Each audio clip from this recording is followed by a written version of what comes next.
안녕하세요. 케찹 스토리의 조이스 하워드입니다. 하워드, 오늘은 우리 무슨 얘기 할까요? 오늘은 아무래도 가장 중요한 이야기. 맨날 중요한 얘기. 맨날 중요한 얘기지만 아무래도 제일 중요한 이야기. 일 잘하는 사람. 네. 그리고 직장 생활할 때 가장 궁금해하고 가장 이거를 하기 위해서, 이게 되기 위해서 다들 직장 생활 하잖아요. 일 잘하는 사람. 돈 잘 벌기 위해서 직장 생활. 근데 돈을 잘 벌려면 일을 잘해야 되지 않을까요? 그렇죠. 네. 옛날처럼 그냥 시간이 지난다고 해서 돈이 계속 늘어나는 건 아니고 성과 중심, 일 잘하는 게 되게 중요하기 때문에 일 잘하는 사람이란 주제로 한번 케찹 스토리를 이야기해 보도록 하겠습니다. 조이스님이 생각했을 때 일 잘하는 사람은 어떤 사람인가요? 일 잘하는 사람이요? 일단 저는 어떤 사람이 일 잘하는 사람이냐에 앞서서 사실 하워드한테 본인이 물어보고 싶어요. 하워드는 일 잘하는 사람이에요? 때로는 아니고요. 네. 저는 늘 일 잘하는 사람은 아니에요. 하지만 일을 열심히 하는 사람은 스스로 얘기할 수 있을 것 같아요. 내 스스로에게 나는 일을 열심히 하는 사람이다. 그러면 하워드가 생각하기에 사람들한테 너는 일 잘하는 사람이냐? 라고 물어보면 사람들이 어떻게 대답할 것 같으세요? 글쎄요. 너는 일 잘하는 사람이냐라고 얘기하면 하워드도 여러 사람이랑 일을 하잖아요. 그쵸. 밑에 후배 직원들도 있고 그쵸. 동료 직원들도 있고 네. 뭐 상사한테 너는 일 잘하는 상사냐라고 물어볼 수는 없는 것 같고. 그렇죠. 네. 퇴사할 때나 퇴사할 때도 못하지. 그렇죠. 언제 어디서 만날지 모르고. 그렇죠. 예. 네. 예. 그러니까 뭐 보통 사람들한테 뭐 물어본다면 당신은 일 잘하는 사람입니까? 라고 물어본다면 뭐라고 대답할 것 같아요? 그냥 상상. 저희 팀원들은 나름 다들 네 잘하는 사람입니다 라고 이야기할 것 그렇죠. 같아요. 네. 저는 거의 99%의 사람들이 일 잘하는 사람입니다 라고 대답할 것 같아요. 약 먹지 않은 이상. 생각해보니까 그러네요. 아니 저 일 못하는 사람이다 라고 얘기할 일 못하는 사람이다 라고 그렇죠. 대답할 사람은 아마 없을 것 같아요. 네. 일 못한다고 했을 때 그 사람은 약을 먹거나 뭐 정말 이 교직 생활을 하고 안 어울리는 사람이 있거나 그렇죠. 뭐 저는 그렇다고 네. 그럴 것 같아요. 근데 중요한 거는 저는 늘 생각하기에 제 경험상 일을 잘하느냐 못하느냐는 자기가 평가하는 게 아니라는 거예요. 그 누가 평가하나요? 상대적인 거죠. 상대적인 거? 네. 일을 잘하는 거는 내 스스로의 혼자 일하는 사람은 없어요, 조직에서. 그렇죠. 맞아요. 네. 누구나 하잖아요. 상대적으로 평가하는 사람이 있다는 거죠. 그렇기 때문에 이거는 요새 뭐 원팀이라고 해가지고 혼자 팀으로 일하는 사람도 있지만 결국 그거를 평가하는 사람 위에 상사는 있잖아요. 그렇죠. 네. 그래서 결국에는 일을 잘한다라는 거는 내 스스로에 판단할 수 있는 것은 아니다. 아니죠. 상대적인 평가다. 네. 평가. 내가 아무리 잘한다고 그래도 누군가 평가를 해서 너는 못하는 사람이라면 그럼 못한다는 거죠. 진짜 갑자기 들으니까 갑자기 되게 기분 나쁘네요. 네. 근데 맞는 말인 것 같아요. 왜냐하면 이 모든 직장인들이 인사평가를 받잖아요. 네. 인사평가를 하는 그 사람이 따로 있잖아요. 제 네. 매니저가 있고. 네. 그 사람한테 평가를 받았을 때 잘했느냐 못했느냐로 그렇죠. 일을 잘했냐 못했냐라는 평가가 나오기 때문에 회사 기준이라는 것도 회사 기준에 맞춰서 상사가 평가하고 동료가 요즘 다면 평가 그렇죠. 제도를 많이 하니까 그렇죠. 네. 그 제도를 도입한 회사들도 있고 아닌 회사도 있고 여러 가지 타입의 평가 제도를 적용하잖아요. 그쵸. 기업마다 다른 형태의 평가 시스템을 운영을 하잖아요. 근데 결국 중요한 거는 내가 아닌 다른 사람이 평가를 하더라 이거예요.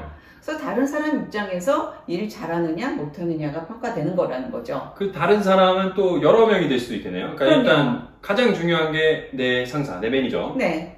그리고 또 누가 있을 수 있죠? 동료가 될 수도 있고요. 그렇죠. 같이 일하는 동료가 될 수도 또 있고. 후배 직원이 될 수도 있는 거죠. 후배 직원이 될 수 있고. 네. 그럼 크게 그러니까 적어도 후배 직원이 예를 들어서 평가의 권한이 없다 하더라도 적어도 뒷담만 한다 이거죠. 그렇죠. 평가보다 더 무서울 수도 있겠네요. 평가보다 진짜. 더 무서울 수 있죠. 네. 경험이 저도 저 스스로도 전 일 잘한다고 생각했어요. 한때. 네. 아닐 때도 있었지만은 나름 저도 잘한다고 생각할 때가 있었어요. 그래서 평가를 받는데 저보고 일을 잘 못한다고 하는 상사가 있더라고요. 정말 얼굴이 제가 불그락불그락 해졌나 봐요. 그랬더니 평가는 내가 하는 건데 왜 네가 화를 내냐고 그러더라고요. 그때 감정이 어떠셨어요? 심정이? 어머 박차고 나오고 싶었죠. 근데 맞네요. 네. 참 내 스스로가 일을 잘한다 못한다라는 것이 아니라 즉 다른 사람이 나를 평가해서 결정되는 게 일을 잘하고 못하고라면 그 상대가 무슨 생각을 하고 있는지 그 상대가 어떤 기준으로 나를 평가하는지에 대한 이해가 정말 정확해야 될 것 같아요. 네. 오늘은 그래서 첫 번째 상사가 상사의 입장에서 평가하는 일 잘하는 사람이란 어떤 사람인지에 대해서 조금 더 구체적으로 이야기를 해보도록 하겠습니다. 그러면 일단 상사의 입장에서 일 잘하는 사람이란? 일 잘하는 사람? 뭐니 해도 결과물을 제대로 갖고 오는 사람이죠. 결과물을 제대로 갖고 오는 사람. 자, 그럼 여기서 결과물은 조이스가 지시한 거? 제가 지시했다기보다는 그 결과론적으로 그렇게 말을 할 수 있는데 제대로 된 상사라면 네. 올바른 상사라면 회사가 지향하는 바 회사의 목표죠.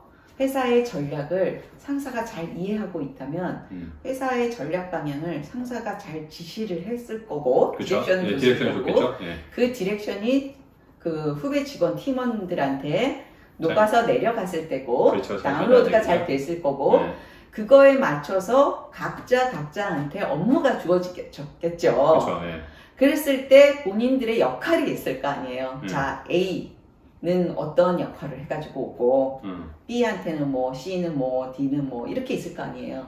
뭐 A는 A가 맡은 역할을 충실히 가져오는 B, C, D 그랬을 때 큰 전략이 완성이 되잖아요. 그렇죠. 네, 그걸 각자 갖고 오는 사람 그걸 갖고 오는 사람 예쁜 사람이죠. 결과물을 갖고 오는 사람. 네. 지금까지 일해보시면서 결과물을 못 갖고 오는 사람들이 더 많았나요? 더 많죠. 그래요? 네. 그런데 그런 사람들은 그럼 어떻게 회사를 계속 다녀요? 다니고 있죠. 다니고 있어요? 네. 보완을 하면서. 네. 사실 그래서 어렵죠. 상사도 되게 어려워요. 네. 결과물을 제대로 안 갖고 온다고 다 내보내나요? 그러면? 그럴 수 없죠. 그럴 수는 없죠. 그럴 수 없죠. 네. 그렇다고 해서 다 버리면 그건 좋은 상사가 또 아니죠. 네. 상사도 사실은 진짜 어려운 건데. 오케이. 자, 첫 번째는 그래서 결과물을 가져오는, 좋은 결과물을 가져오는 사람. 네. 오케이. 이해할 수 있을 것 같습니다. 네. 자, 또 다른 게 있다면 어떤 게 있을까요? 많은 상사들이 아마 비슷한 생각을 상사마다 조금 다를 수 있어요. 스타일들이 다르니까. 근데 상사들이 공통적으로 뭐 어느 정도 동의를 할 거라고 생각을 하는데 열정이 있는 직원? 정말 중요하죠. 열정. 열정이 있으면서 노력을 하면 결과물을 갖고 올 확률이 높아지는 거죠. 그렇죠. 네. 뭐 늘 열정이 높다고 해서 좋은 결과물이 다 나오는 건 아니지만 확률이 높은 거죠. 확률이 높죠. 열정이 정말 중요한 것 같아요. 저 같은 경우에는 제가 원해서 그런 건지는 모르지만 제 커리어가 다 대부분이 되게 신사업들이었어요. 그러니까 오길비 때부터 이제 소셜미디어라는 게 처음 생기면서 소셜미디어 비즈니스를 시작했고 페이스북이 처음 시작을 하면서 페이스북이라는 비즈니스를 처음 했고 그 다음에 이제 제가 쿠팡에 들어갔을 때도 쿠팡에서도 광고 비즈니스를 처음 시작했고 그리고 쿠팡에서 지금 하고 있는 라이브 커머스 비즈니스를 시작을 하게 되는데 정말 이 두 번째 열정이 정말 중요한 것 같아요. 특별히 새로운 사업을 시작하는 데 있어서 상사가 원하는 팀원들은 그 열정을 가지고 이 일에 몰입하는 친구들 이게 너무 중요하더라고요. 뭐 하워드의 흑역사로 돌아가면은 그 하워드가 잘난 척하면서 PR을 저는 해봤고 굉장히 짧게 해보고 나서 해봤고 브랜드 비즈니스를 해보고 싶다면서 박차고 나갔을 때 제가 안 말렸어요. 그래 가서 쓴맛을 봐야지. 그쵸. 제가 그래서 안 말렸어요. 누구나 경험을 해봐야지 그거 써 해가지고 안 먹는 사람은 없거든요. 이렇게 찍어 먹어봐야지 알지. 쓰다 그래서 먹어봐야지 진짜 인생이 쓴맛을 알지. 그렇죠. 그래서 이제 갔을 때 이제 쓴맛을 보고 있을 때 제가 정을 걸어서 소셜미디어라는 새로운 비즈니스를 제가 해야 될 때 소셜미디어라는 게 한국에 처음으로 해야 되는 비즈니스였어요. 그러니까 어느 누구도 한국에서 소셜미디어 비즈니스를 해본 적이 별로 없었어요. 물론 웹사이트 같은 거는 학구들이 있었는데, 그러니까 소셜, 페이스북이다, 인스타그램이다, 뭐 핀트레스트다. 그때는 인스타도 없었죠. 인스타도 없었죠. 그러니까 핀트레스트 겨우 외국에서 그런 개념이 생기고 시작할 때여서 이런 거를 해본 적이 없었어요. 그러니까 백그라운드가 있는 사람이 없을 때였어요. 그러면 이런 걸 해볼 수 있는 사람을 제가 어디 가서 뽑아올 데가 없었어요. 그래서 제가 고민을 하다가 하워드를 다시 영입한 이유 하나는 하워드가 예뻐서 뭐 살려주려고 데리고 온 거가 아니라 하워드가 가진 가장 큰 장점이 뭐냐면 열정이거든요. 그래서 신사업을 할 때 가장 큰 거는 물론 비슷한 동종 업계의 경험도 중요하지만 가장 갖고 있어야 될 DNA가 뭐냐면 열정이거든요. 왜냐하면 거기는 장애물이 계속 보이지 않는 장애물이 생길 수밖에 없는데 그때마다 부딪혀서 열정이 없는 사람은 그냥 주저앉고 또 주저앉아요. 그랬을 때 열정이 그걸 커버하고 부딪히고 해치고 넘어서고 하고 나가거든요. 상사가 이제 자기 팀원, 직원들을 평가하는 데 있어서 일 잘한다는 사람은 이건 약간 퍼포먼스적인 측면보다는 약간 태도죠. 애티튜드. 그렇죠. 네. 이 애티튜드가 되게 중요한 것 같아요. 그래서 그런 열정?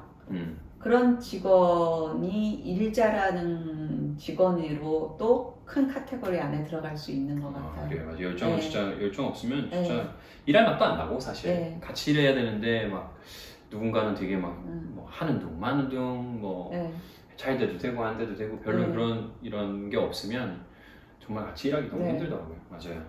자, 그렇다면 자, 첫 번째는 결과물, 두 번째는 열정, 세 번째는 있다면 뭐예요? 뭐 열정의 약간 딴 버전일 수도 있는데 경험을 비슷하게 해봤을 수도 있을 것 같은데 이제 회사에서 이제 그룹을 끌고 가다 보면은 그 상사의 의도를 정확히 이해하는 그 방향으로 엑스큐션을 하는 가주는 직원. 사실 그 방향으로 엑스큐션을 한다는 거가 굉장히 중요하거든요. 그 방향으로 추진을 하는 거예요. 추진하는 거. 의도를 정확하게 이해하고 추진을 하는 건. 그러니까 물론 그 상사가 나는 A 방법이 좋아. 그래서 A 방법을 그대로 따르는 게 중요한 게 아니라 상사가 가고자 하는 전략과 의도를 정확히 이해하고 방법은 A, B, C, D 여러 가지 있을 수가 있어요. 근데 의도를 이해한 다음에 방법을 여러 가지를 택해보는 건 괜찮아요. 근데 의도를 이해하지 못한 채로 이게 사실 이렇게 갑자기 약간 사이드 트랙일 수 있는데 많은 상사들이, 근데 저도 때로는 그런 것 같아요. 그 의도를 잘 커뮤니케이션 못할 때가 있는 것 같아요. 그래서 그거는 제가 후배 직원이 보는 일 잘하는 상사에서 따로 얘기를 할 수 있을 것 같아요. 좋습니다. 항상 일을 하다 보면 예기치 않은 장애물이 걸려요. 허들이 있죠. 그렇죠. 블럭이 있고. 병목이 생기죠. 병목도 생기고 물이 흐르다가 계곡물을 타다 보면 돌에 만나면 갑자기 일로도 틀어지고 또 가다가 이쪽 만나면 또 이쪽으로도 가고 그쵸. 그러잖아요. 저희가 물 흐르는 걸 이렇게 쳐다보고 있으면 그랬을 때 부딪힌다고 가만히 서 있고 어떡하죠? 라고 상사한테 들고 오는 직원들이 있어요. 맞아요. 매사를 들고 오는 사람들이 있어요. 안 된다 그러면서 그러지 않고 자기가 가만히 있어서 여러 방법을 트라이 해보는 직원. 알아서 한다기보단 여러 방법을 트라이하는 거. 그러니까 고민해보는 직원. 고민해보는 직원. 그쵸. 전 이거 되게 진짜 정말 중요하게 생각해요.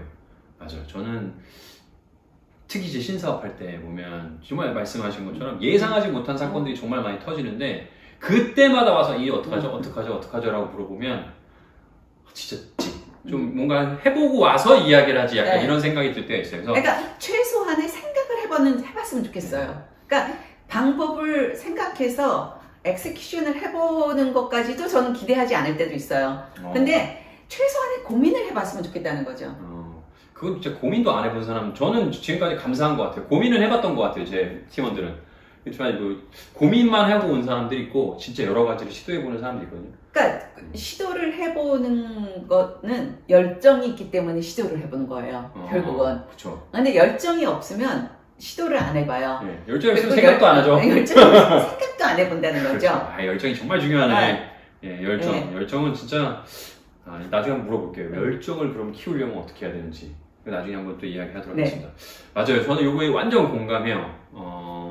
뭔가 되든 안 되든 여러 가지 것을 시도해 보는 사람한테 저는 정말 더 상을 주는 그런 사람이거든요. 왜냐면 다 힘든데 그냥 힘들다고 주저하는 게 아니라 정말 이 힘든 상황에서 뭐라도 해보려고 했었던 그 노력 그 자체가 저는 정말 대단한 거고, 그런 노력을 하는 사람들은 상사들이 일 잘하는 직원이다 라고 충분히 이야기할 수 있는 것 같습니다.